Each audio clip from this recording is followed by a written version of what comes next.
For my digital media technology project, I'm looking to do the climbing axe from the Tomb Raider games, and I'm developing a game asset for this.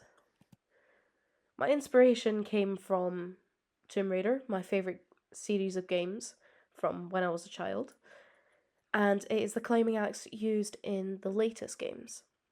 Its dynamic shape and surprisingly intricate details drew me in, and I wanted to challenge myself but still enjoy what I was creating. So naturally, it felt best to choose something that I was interested in. I initially blocked out the model to understand its components, to know what I needed to create. I separated the axe into 5 main parts: the shaft, the red part, the head, which is the front and back of the spikes, the grip, and the screws. The grip may potentially be split into 2 parts, but I'll understand a bit better when I get into the modelling process, as I'm not too familiar with Max. And I've looked into more detail about how each part could be modelled, and I've looked through a few tutorials and made myself a rough guide on how I would start going about each one. So the thing I want to start off with is the screws. I found a tutorial on how to form these screws, and it'll get me a bit more versed with Max before I attempt something that I don't have a tutorial for.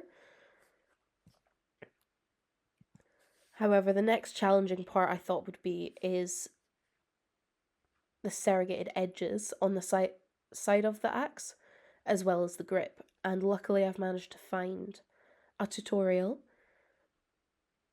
of an object similar, which is a knife on the right here, where it goes on how to model these specific aspects, and I can use that to help create my model.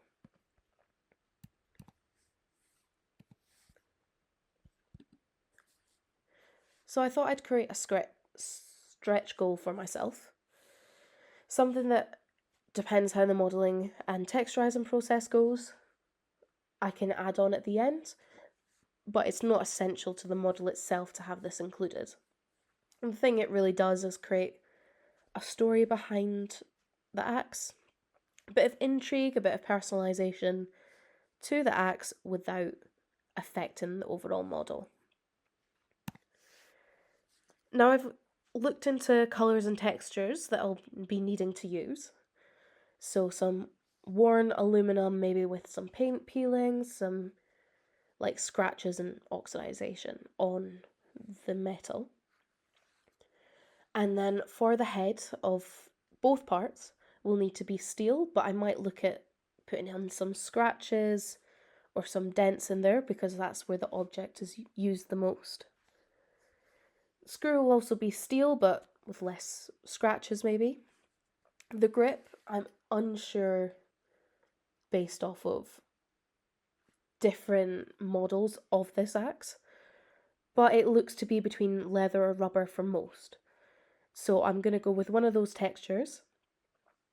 And then if I manage to get the tape, I'm going to do a cotton or polyester tape to wrap around. However, I've not got any experience with Substance Painter or even texturizing a model. The furthest I've got in the past would be just adding colour to an object. I've never actually made something look like wood or metal or anything like that before. So I feel like I'm going to struggle quite a bit.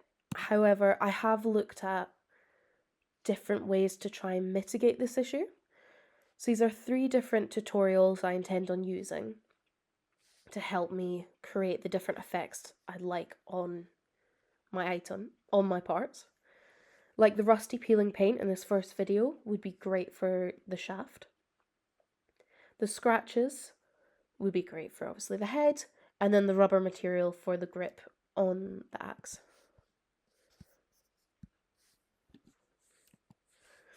And the lighting is going to be really important when it comes to the final renders. The ideal scenario would be to create the object and render it in its environment. So that would be somewhere outdoors because it's typically used in like a jungle setting on the side of a cliff or something like that. So I would need to recreate the sun, maybe some clouds or trees shadowing over. I'm not entirely sure how it would be best to go about this. However, from previous experience, it's been adding in a background of daylight. And finally, the camera angle. I'll be wanting to create images at different angles to see different details on the object. So I'm wanting to get a better view of the grip and a top-down view to see the whole object together. And then in the last image specifically, I'm wanting to show the axe in action where it's stuck into the ground and maybe there's a crack in the ground or something that's keeping it there to show what it would be like used. And finally, my timeline. I've got both classes on there so I can understand what I'm doing each week and compare them either side to not overload myself with work one week and have next to nothing the next. So just taking it a better look, I'm looking at starting my modelling process